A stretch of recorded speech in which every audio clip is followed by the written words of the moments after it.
दोस्तों क्या आप जानते हैं कि आसमान पर सबसे पहले किस फरिश्ते ने नमाज पढ़ी थी?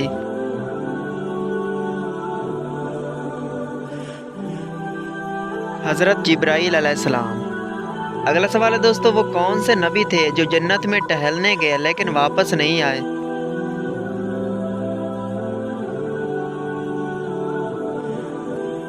जवाब है दोस्तों हज़रत इदरीस अलैहिस्सलाम। तमाम पैगंबरों में से सबसे ज़्यादा उम्र किस पैगंबर ने पाई?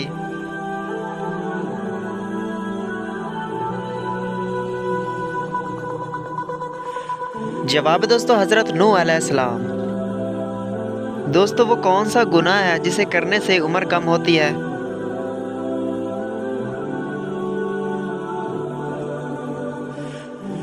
जवाब है दोस्तों माँ से बदसलूकी।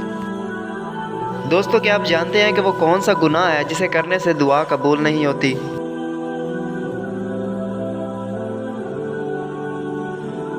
हराम की कमाई करने से।